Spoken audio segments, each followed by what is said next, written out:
Hello everyone, I am Rashmi Prabha and welcome to our channel Combine CS The Extra Step. In this video, we are going to discuss about the Maharashtra set upcoming examination. आपका preparation कैसा होना चाहिए, syllabus discuss करेंगे।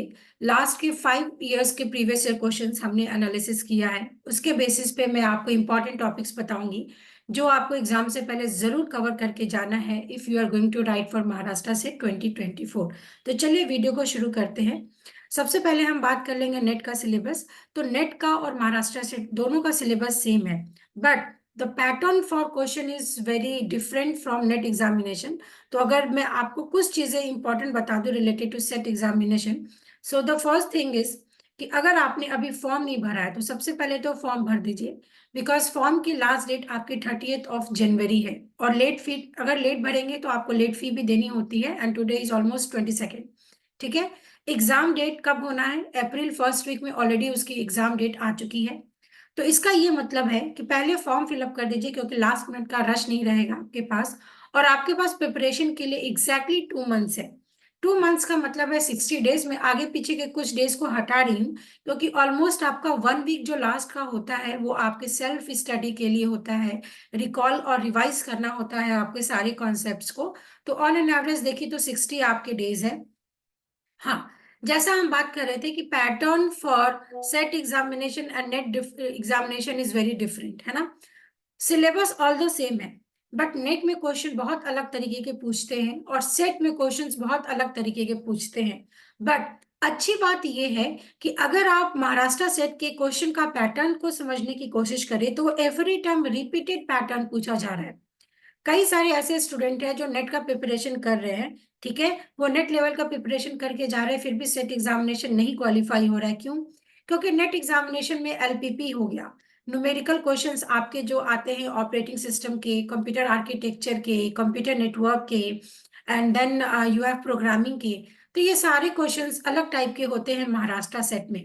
तो इसलिए ये कहा जाता है कि ऑल्दो आप प्रिपरेशन करिए नेट एग्जामिनेशन का, ओके, बट अगर आपको महाराष्ट्र सेट का एग्जामिनेशन देना है तो अभी आपके पास टाइम है कि आप एटलीस्ट 5 साल के previous year question Maharashtra set के जरूर सॉल्व करें। नेट का सॉल्व कर रहे हैं वो अच्छी बात है, बट आपको बिकॉज महाराष्ट्र सेट का एग्जामिनेशन है तो ये पैटर्न को भी फॉलो करना है और उसके प्रीवियस ईयर क्वेश्चन लगाने हैं। फिर नेक्स्ट एक अच्छी बात यह है महाराष्ट्र सेट की, आपके जो 10 क्वेश्चंस होते हैं ना, हर यूनिट में 10 क्वेश्चंस पूछते हैं। जैसे एग्जांपल की मैं बात बता दूं, अभी लास्ट 2 संडे से हम डेटाबेस प्रैक्टिस कर रहे थे, तो ये देखा गया है कि डेटाबेस से 10 का 10 क्वेश्चंस पूछ रहे हैं और सारे क्वेश्चंस एक ही साथ है। जैसे अगर आप नेट की बात करोगे, एक डेटाबेस का क्वेश्चन क्वेश्चन नंबर 3 होगा, एक डेटाबेस का क्वेश्चन क्वेश्चन नंबर 50 पे है, 5 क्वेश्चन पीछे आ रहा है, तो questions is distributed through out the paper. But set examination में अगर उन्होंने सॉफ्टवेयर इंजीनियरिंग उठाया तो उसके 10 क्वेश्चन है, एआई उठाया तो उसके 10 क्वेश्चन है, डीबीएमएस उठाया तो उसके 10 क्वेश्चन है। तो इसलिए आपका जो फोकस होता है वो कॉन्सेंट्रेटेड होता है जब आप सेट एग्जामिनेशन को देते हैं। तो ये अच्छी बात होती है, इस तरीके से आपको ध्यान में रखना है। ठीक है। नेक्स्ट बात कर लेंगे कि जो आपका एग्जामिनेशन है वो ऑफलाइन मोड में होने वाला है। अब इसको बहुत ध्यान से समझिए, बिकॉज ये ऑलरेडी नोटिफिकेशन आ चुका है कि आने वाले समय में आपका set examination computer based mode में होने वाला है। मतलब सेम पैटर्न फॉलो होगा जो यूजीसी नेट का फॉलो होता है, और सेम पैटर्न फॉलो होगा। तो आप अगर गौर करेंगे तो सेट के भी क्वेश्चंस बहुत लेंदी होते हैं, फिर आपका सेम प्रॉब्लम होगा, स्क्रॉलिंग का इश्यू होने लगेगा, हॉरिजेंटल और वर्टिकल। तो कोशिश करिए इस बार पूरी मेहनत करिए और एटलीस्ट ऑफलाइन एग्जामिनेशन में क्वालिफाई करिए, बिकॉज आपके पास क्वेश्चन रहता है तो पूरा फोकस आपका क्वेश्चन पेपर पे होता है। आप वहां पे ही रफ कर सकते हो, आंसर शीट में फिलअप कर सकते हो circle. So this is very important कि इस बार एग्जाम आपका ऑफलाइन है। फिर हमने क्या डिस्कस किया कि 5 साल का आपको क्वेश्चन जरूर सॉल्व करना है फॉर दैट एग्जामिनेशन जिसके लिए आप रिस्पेक्टिव एग्जाम दे रहे हैं। जैसे सेट देना है तो सेट का सॉल्व करेंगे, नेट देना है तो नेट का सॉल्व करेंगे, गेट का देना है तो गेट का सॉल्व करेंगे। और मेरा ये मानना है कि आपको अगर मैं बोल रही हूँ कि इतने टाइम 5 बार क्वेश्चन सॉल्व करिए, तो इसका ये मतलब निकलता है कि एटलीस्ट 2 बार तो आप सारे क्वेश्चन पेपर को सॉल्व करिए। मतलब अगर आपने 2023 का पेपर उठाया है जो मार्च वाला, इसको सॉल्व कर लिया, 2022 में एग्जामिनेशन नहीं हुआ था, फिर 2021 में हुआ था, एंड सो ऑन। तो आप एटलीस्ट इस पेपर को 2 बार सॉल्व करिए। इससे ये होता है ना कि पहली बार आपको डिप्रेशन होगा कि ओके, आउट ऑफ 150 मैं सिर्फ 80 क्वेश्चन सॉल्व कर पा रही हूँ। बट दोबारा जब आप खुद से सॉल्व करेंगे तो आपको कुछ क्वेश्चंस तो लर्न हो जाते हैं, तो ये स्कोर बढ़ के 120 आता है और वहां पे आपका कॉन्फिडेंस बिल्ड होता है। तो खुद अपने सेल्फ इवेल्युएशन करना जरूरी है कि आप में एक पॉजिटिव वाइब होना चाहिए कि हाँ, मैंने जो 2 महीना लग के पढ़ा है, at least I am getting some good result. Okay. और while solving the question paper, अगर कहीं पे आप अटक रहे हैं, उसको लिखना है, रिवाइज करते रहना है बार बार उस टॉपिक को। फॉर्मूला के लिए आपके पास एक पेज होना चाहिए जिसमें सारे फॉर्मूला होना चाहिए, डिस्क्रीट का हो या फिर ओएस का हो या फिर सीएन का हो या फिर कंप्यूटर आर्किटेक्चर का हो। अब बात आती है कि मैं वर्किंग हूं, मैं कैसे टाइम निकालूं, I don't have the time. So मेरे हिसाब से ये सारे बहाने हैं, ठीक है। अगर आपको पता है कि if you are working professional, तो आपको पता है आप ये एग्जाम क्यों दे रहे हैं, because you want a good salary in your respective colleges और यूनिवर्सिटी। और ये मैंडेटरी होता जा रहा है कि नेट सेट को प्रायोरिटी हाई होती है as compare to those teachers जिनका ये क्वालिफाई नहीं हुआ है। तो भगवान ने सबको 24 आवर्स दिया है, ठीक है। अगर मैं मान के चलती हूँ 10 घंटे का आपका काम है, तो 10 घंटा आपका काम हो गया, 8 घंटे की आपने स्लीप ले ली, ठीक है। इसके बाद भी आपके पास 6 घंटा बचता है। तो उस 6 घंटे में आपको 4 घंटा कैसे भी निकालना है अपने सेल्फ स्टडी के लिए, और 2 घंटा आप मैनेज कर सकते हैं किस तरीके से आपको घर को मैनेज करना है। बट हाँ, इसमें भी काफी सारे ऐसे भी एस्पिरेंट्स होते हैं जिनके साथ काफी प्रॉब्लम्स होती हैं। तो मेरा ये मानना है प्रॉब्लम्स हर एक के साथ है, ऐसा नहीं है कि प्रॉब्लम सिर्फ आपके इंडिविजुअल के साथ होता है। उसी में कुछ स्टूडेंट्स का निकलता है, कुछ स्टूडेंट का नहीं निकलता है। तो आप अपनी प्रायोरिटी को समझें। अगर आपको अप्रैल का फॉर्म अगर आप भर रहे हैं, तो आपके पास 2 महीने हैं। 2 महीने में आपको ये भूल जाना है कि आपके पास कोई भी फेस्टिवल आ रहा है या आपके पास संडे है where you will sit at home and relax करेंगे, नहीं। बिल्कुल भी रिलैक्स नहीं करना है। रिलैक्स करने का ये मीनिंग है कि आप अपने लिए क्वालिटी टाइम निकालिए। और कहीं अगर आपको मिलता है कोई लाइब्रेरी, जैसे घर के आसपास लाइब्रेरी होता है, you can use that library, और पूरा पूरा 1 दिन या 2 दिन का टाइम लगाइए। तो ये अगर 4 घंटा आप डेली बेसिस पे नहीं निकाल पा रहे हैं, तो एक दिन में अगर मैं संडे को ले रही हूँ, अगर संडे मैंने वहां पे 6 घंटा भी एक्सपेंड किया, that is very good approach. कि उस 6 घंटे में आपने 2 घंटा पेपर को सॉल्व किया और 4 घंटे में आपने अपनी एनालिसिस कर ली। तो इस तरीके से आप मैनेज करिए, क्योंकि अगर आप घर पे रहेंगे संडे भी आपको पढ़ाई नहीं हो पाएगा। बिकॉज अगर आप वुमेन हैं तो वी ऑल नो कि there are lots of things which are going at home. तो संडे भी आपको समझना है वर्किंग है। अगर आपका कॉलेज या यूनिवर्सिटी ओपन होता है तो आप परमिशन लेके संडे को भी कॉलेज जाइए, कोई डिस्टर्बेंस नहीं होती, आप वहां पे लाइब्रेरी का यूज कर सकते हैं और सेल्फ स्टडी कर सकते हैं। तो आई होप ये एक छोटा सा वीडियो आपको ये समझ में आएगा कि how you are going to attempt for this examination, and एक पॉजिटिव एटीट्यूड के साथ पढ़ना शुरू करिए। तो ये तो हो गई बात, जो 5 साल का एनालिसिस है उसके बेसिस पे मैंने आपको एग्जाम का पैटर्न समझा दिया। इसी वीडियो में अभी हम डिस्कस करेंगे कि आपका जो नेट का सिलेबस है उसके लिए महाराष्ट्र सेट के लिए क्या क्या टॉपिक इंपॉर्टेंट है, तो यूनिट वाइज डिस्कस करेंगे। तो अगर यूनिट 1 की बात करें, तो अगर आप नेट की बात करेंगे, नेट में यूनिट 1 का बहुत इंपॉर्टेंट वेटेज होता है। बट सेट में देखा गया कि आपका प्रेडिकेट या क्वांटिफायर से क्वेश्चन पूछ देगा, जो आपके एआई का भी टॉपिक है। सेट एंड रिलेशन से भी अगर वो क्वेश्चन पूछते हैं तो बहुत इजी क्वेश्चन पूछते हैं। मतलब ये है कि जिसको मैंने येलो मार्क किया है उस टॉपिक से रिपीटेड पूछा जा रहा है, तो आपको जो भी पढ़ना है उसमें ये टॉपिक को स्किप बिल्कुल भी नहीं करना है। उसके अलावा एक दो क्वेश्चन तो ऑब्वियसली इधर से उधर वो पूछेंगे। इसके बाद काउंटिंग है, डिस्क्रीट प्रोबेबिलिटी है, परमुटेशन है, कॉम्बिनेशन है, बेयस थ्योरम है, इनसे क्वेश्चंस पूछा जा रहा है महाराष्ट्र सेट में। इसके बाद हम बात करेंगे, ग्राफ से क्वेश्चन नहीं देखा जाता, बुलियन से भी अगर पूछते हैं तो बहुत इजी के मैप वगैरह पूछ लेंगे। ऑप्टिमाइजेशन का वेटेज बहुत हाई है महाराष्ट्र सेट में, 3 से 4 क्वेश्चन ऑप्टिमाइजेशन से पूछे जाते हैं। जबकि नेट में बहुत रेयर है 3 से 4 पूछना, ऑल्दो इस बार पूछा है बट यस, फिर भी। कंप्यूटर सिस्टम आर्किटेक्चर की बात करें तो डिजिटल इलेक्ट्रॉनिक्स से बहुत ही बेसिक थ्योरम क्वेश्चन पूछे जाते हैं। डेटा रिप्रेजेंटेशन का हर बार 1 से 2 क्वेश्चन पूछा जाता है। इसके बाद यहां से देखा गया है आपके न्यूमेरिकल क्वेश्चंस पूछते हैं, जैसे पेजिंग का कॉन्सेप्ट है, सेगमेंटेशन का कॉन्सेप्ट है ऑपरेटिंग सिस्टम में।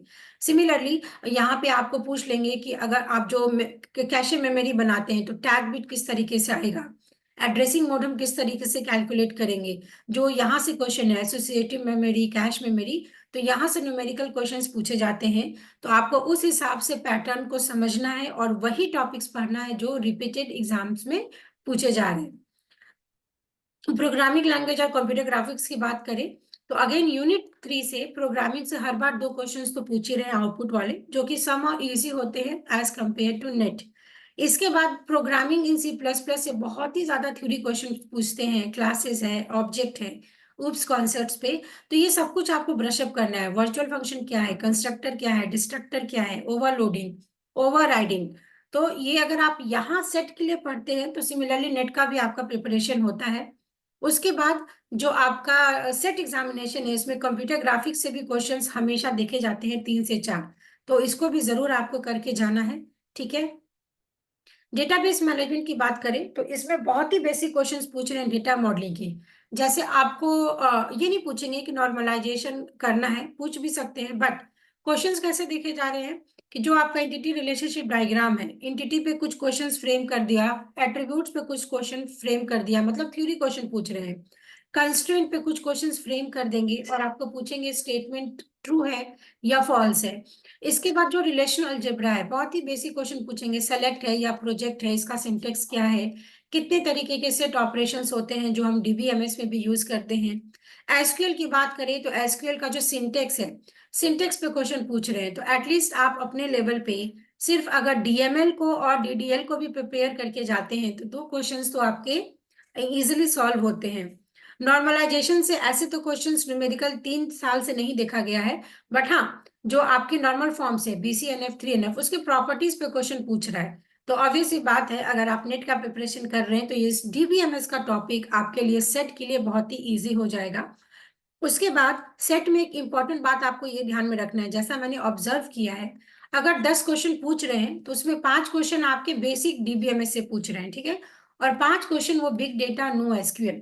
तो नो एसक्यूएल का आपके नेट एग्जामिनेशन में जो टाइप्स ऑफ डेटाबेस है आजकल इस पे क्वेश्चंस पूछ रहे हैं, तो सेम क्वेश्चंस आपके रिपीट हो रहे हैं नो एसक्यूएल बिग डेटा पे। अगेन जो आपका डेटा माइनिंग है और डेटा वेयर हाउसिंग है, इससे भी क्वेश्चंस देखे जा रहे हैं।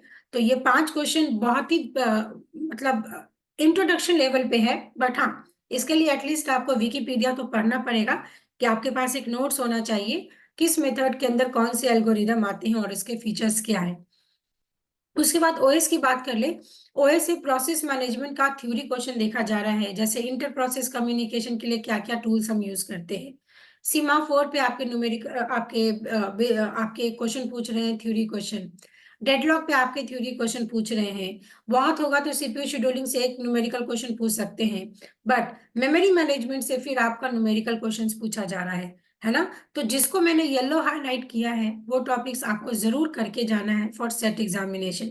इसके बाद जैसा मैं बोलती हूँ सिक्योरिटी का और लिनक्स, इसके भी 2 से 3 क्वेश्चन हर बार पूछे जाते हैं और बहुत बेसिक, मतलब अगर आप ओएस को पढ़ते हैं तो वही कॉन्सेप्ट्स को अगर लिनक्स ऑपरेटिंग सिस्टम में इंप्लीमेंट करना है तो क्या क्या मेथड्स होते हैं। ठीक है।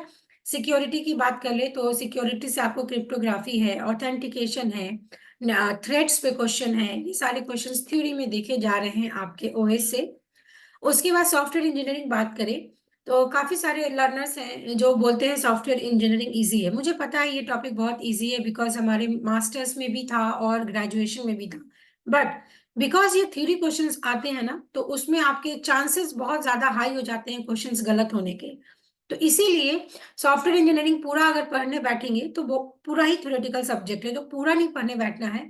आप सिर्फ प्रीवियस ईयर क्वेश्चन को उठाइए और वो समझिए कि उसके ऑप्शंस क्या है, क्यों ये ऑप्शन सही है, क्यों ये ऑप्शंस रॉन्ग है। क्योंकि सॉफ्टवेयर इंजीनियरिंग अगर थ्योरी टॉपिक है तो अगेन इसको सारे क्वेश्चन सही होना आपके लिए इंपॉर्टेंट है एग्जामिनेशन को क्वालिफाई करने के लिए। इसके बाद डेटा स्ट्रक्चर की बात कर ले। डेटा स्ट्रक्चर में जो पहला ही आपका डेट मतलब एल्गोरिदम आपको नेट में पूछता है, बट एल्गोरिदम के क्वेश्चन सेट में नहीं देखे जाते, टू बी वेरी फ्रैंक। तो डेटा स्ट्रक्चर में जैसे आपको पता होना चाहिए स्टैक है, क्योंकि क्या प्रायोरिटी होती है। स्टैक में जो आपका ट्रेवर्सल होता है इससे हर बार एक क्वेश्चन पूछा जाता है, तो वो क्वेश्चंस नहीं गलत होने चाहिए। आपको एक क्वेश्चन दे देगा और पूछेगा कि कौन सा डेटाबेस इसके लिए बेस्ट सुटेबल है। तो at least stack queue, priority queue, link list, tree, graph, सबका बेसिक आपको क्लियर होना चाहिए। उसके बाद एवियर ट्री से हर बार क्वेश्चन देखा जा रहा है, B tree B plus tree से हर बार क्वेश्चन देखा जा रहा है। अगेन सॉर्टिंग और सर्चिंग के आपको सारे एल्गोरिदम याद होने चाहिए। हैशिंग क्या है, इसमें कितने टाइप के प्रॉब्लम्स होते हैं, ये सारे थ्योरेटिकल क्वेश्चंस पूछते हैं। तो डेटा स्ट्रक्चर का ये वाला पार्ट आपके लिए इंपॉर्टेंट है। उसके बाद जैसे हमने कोई एल्गोरिदम बोल दिया, लेट अस से डीएफएस, तो डीएफएस किस टाइप का डिजाइन टेक्निक को फॉलो करता है, ग्रिडी एल्गोरिदम में कौन कौन से आपके एल्गोरिदम आते हैं, डायनेमिक प्रोग्रामिंग में कौन कौन से एल्गोरिदम आते हैं। जैसे डिवाइड एंड कनकेयर की बात करें तो इसके अंदर आपका बाइनरी सर्च आता है, मर्ज शॉर्ट आता है। तो सिमिलरली आपके पास एक लिस्ट होना चाहिए कि इस लिस्ट के अंदर ये सारे इसके अंदर आते हैं। उसके बाद जो सेट का सिलेबस है उसमें ये देखा जा रहा है कि कॉम्प्लेक्सिटी थ्योरी जो है, एनपी कंप्लीट प्रॉब्लम क्या है, पी प्रॉब्लम्स क्या हैं, और ये जो सिलेक्टेड टॉपिक्स है यहाँ से भी आपको एल्गोरिदम पे बेसिक क्वेश्चन पूछ रहा है, बट हाँ यहाँ से आपको उसकी कॉम्प्लेक्सिटी लर्न होनी चाहिए। So this was from the data structure. I hope आपको ये वीडियो अच्छा लग रहा हो। बहुत ही मेहनत लगती है एनालिसिस करके वीडियो बनाने में, तो जरूर इस वीडियो को आगे तक फॉरवर्ड करें, बिकॉज जो भी एस्पिरेंट्स अगर प्रिपरेशन कर रहे हैं उनके लिए ये वीडियो बहुत ही इंपॉर्टेंट है। और हमारे चैनल पर अगर आप जाएंगे तो जैसा मैंने बोला कि पूरा पढ़ना नहीं शुरू करना है, क्योंकि 60 डेज में आप पूरा टॉपिक तो नहीं कवर कर सकते। क्वेश्चन उठाना है, क्वेश्चन को सॉल्व करना है। तो जैसे सॉफ्टवेयर इंजीनियरिंग है, ऑब्जेक्ट ओरिएंटेड प्रोग्रामिंग है, तो ये ऐसा मैंने प्लेलिस्ट बनाया है जिसमें प्रीवियस ईयर क्वेश्चन के साथ कॉन्सेप्ट्स को एक्सप्लेन किया है। तो आप उन प्लेलिस्ट को जरूर अपने इन पे कवर कर ले, तो आपको क्विकली सब रिवीजन हो जाएगा। ठीक है। Theory of computation and compiler की बात करें, as compare to NET examination इसमें इजी क्वेश्चंस पूछते हैं। तो अगर आप नेट का प्रिपरेशन कर रहे हैं then it will be very smooth for you to recall TOC and compiler topic. ठीक है। कंपाइलर की अगर मैं बात करूं, चैनल पे अगर आप जाएंगे तो कंपाइलर का एक ऐसा प्लेलिस्ट है जिसमें मैंने गेट लेवल तक के भी सारे क्वेश्चंस को सॉल्व कराया है। तो अगर आप क्वेश्चन पेपर देखेंगे, लास्ट टाइम इससे क्वेश्चन पूछा है, तो कहीं पे भी नेट में ये सारी चीजें नहीं पूछते हैं, बट सेट में पूछा है ना। तो जरूर उस प्लेलिस्ट को कवर करें, क्योंकि बात यहाँ पे ये नहीं हो रही है कि we are promoting our videos. बात ये हो रही है कि मुझे पता है क्वेश्चंस में वो क्वेश्चंस रिपीटेड क्वेश्चंस है। तो कई सारे स्टूडेंट्स बोलते हैं कि मैम क्लासेस शुरू करिए, तो ऑलरेडी जब वीडियोस क्रिएटेड है you are only suppose to start watching those videos. ठीक है। बट स्टिल अगर कोई टॉपिक आपको लगता है कि उस वीडियोस में कवर नहीं है तो आप कमेंट सेक्शन में जरूर वो मैसेज ड्रॉप करिए। इसके बाद सीएन की बात करें तो सीएन में हर बार हैमिंग कोड से क्वेश्चन देखा जा रहा है। आप पहला ही क्वेश्चन पेपर उठाएंगे तो हैमिंग कोड का क्वेश्चन पूछा है, ट्रांसमिशन एरर्स है, एरर हैंडलिंग मैकेनिज्म है, ओएसआई मॉडल से हर बार दो क्वेश्चंस देखे जा रहे हैं। तो ये क्वेश्चंस बिल्कुल भी गलत नहीं होने चाहिए। उसके बाद आपका क्लाउड कंप्यूटिंग आईओटी, बिकॉज ये न्यू टॉपिक है तो इससे 2 से 3 क्वेश्चंस है। नेटवर्क सिक्योरिटी, ये तो नेट एग्जामिनेशन भी अभी पैटर्न चेंज होकर आपको सिक्योरिटी पे, जैसे डिजिटल सिग्नेचर का क्या डेफिनेशन होता है, क्यों हम वर्चुअल प्राइवेट नेटवर्क यूज करते हैं, फायरवॉल क्या है, कितने तरीके के की एल्गोरिदम्स होते हैं, जैसे डीईएस है, आरएसए है, कितने बिट को सपोर्ट करता है, सो एंड सो। ये क्वेश्चंस आपको कवर करने हैं। और यस, अगर हम एआई की बात करें, एआई में आप अगर देखेंगे 5 क्वेश्चन अगेन वो नेट का पूछ रहे हैं और 5 क्वेश्चन अगेन वो न्यू टॉपिक्स पे पूछ रहे हैं। जैसे आपका एनएलपी हो गया, जेनेटिक एल्गोरिदम हो गया, आर्टिफिशियल न्यूरल नेटवर्क हो गया। तो मैंने नेट वाले एस्पिरेंट्स को भी मैं यही सिखाती हूँ कि आप एटलीस्ट एक बार जेनेटिक एल्गोरिदम को अपने इन पे पूरा पढ़ लीजिए, एनएलपी को एक बार किसी भी ट्यूटोरियल को आप फॉलो करके पूरा एक बार रीड कर जाइए, और उसके अंदर जितने भी मेथड्स है उसको एक एक लाइन में आप लिख लो कि ये मेथड इसके अंदर है और इसका ये प्रॉपर्टी होता है। उसके बाद फजी सेट से नेट में भी क्वेश्चंस इस बार पूछ रहे हैं और सेट में भी 2 क्वेश्चंस पूछते हैं। तो ये सारे टॉपिक्स आपको कवर करके जाने हैं। और मैंने यहाँ पे हाईलाइट भी किया, multi agent system, natural language processing, expert system पे हर बार क्वेश्चन पूछता है सेट में। फिर आपके अप्रोचेस टू एआई में भी क्वेश्चन यहाँ से पूछ सकते हैं। So this was the complete analysis of Maharashtra set. तो मैं जल्दी से वीडियो को समराइज कर देती हूँ। सबसे पहली बात, सेट और नेट दोनों का सिलेबस सेम है, बट दोनों का क्वेश्चन का पैटर्न अलग अलग है। तो आप प्रिपरेशन करिए नेट लेवल का, बट अगर आप महाराष्ट्र सेट में एग्जाम में अपियर करना चाहते हैं तो आप महाराष्ट्र सेट के प्रीवियस ईयर क्वेश्चन 5 साल के जरूर लगाएं और कम से कम 2 बार लगाएं। ठीक है। 2 बार लगाने से ये होता है कि आपको अगर कोई कॉन्सेप्ट नहीं भी समझ में आ रहा है और अगर सेम क्वेश्चन रिपीट होता है तो you can easily tick mark that question. उसके बाद इस वीडियो में मैंने यहाँ पे सिलेबस में हाईलाइट किया है कुछ पॉइंट। उस सारे टॉपिक्स को सेट एग्जामिनेशन के लिए जरूर पढ़ के जाए अपने इन पे। ये मैं अपने टेलीग्राम चैनल पे डाल दूंगी, तो आप टेलीग्राम से जरूर ज्वाइन हो जाइए। और आपके पास सिर्फ 2 महीने का टाइम है महाराष्ट्र सेट के लिए। तो सबसे पहली बात है, फॉर्म को फिलअप कर दीजिए, बिकॉज कई सारे स्टूडेंट तो इसमें भी बहुत लेजीपना दिखाते हैं। तो पहले फॉर्म को फिलअप करिए। फॉर्म को फिलअप करने से आपकी एक खुद में रिस्पॉन्सिबिलिटी आती है कि हाँ, मैंने इतना पैसा इस एग्जामिनेशन में डाला है, तो अब मुझे लग के पढ़ना है। कोशिश करिए, अगर आप वर्किंग प्रोफेशनल्स हैं तो आप संडेज को प्रॉपरली यूटिलाइज करें। एंड जो भी आपके नेशनल हॉलीडेज होते हैं, जैसे आज हॉलीडे हो गया, आपका रिपब्लिक डे का हॉलीडे होने वाला है, सिमिलरली फेब्रवरी मार्च में काफी सारे हॉलीडेज होंगे, तो उन हॉलीडेज को आप प्रॉपरली यूटिलाइज करें।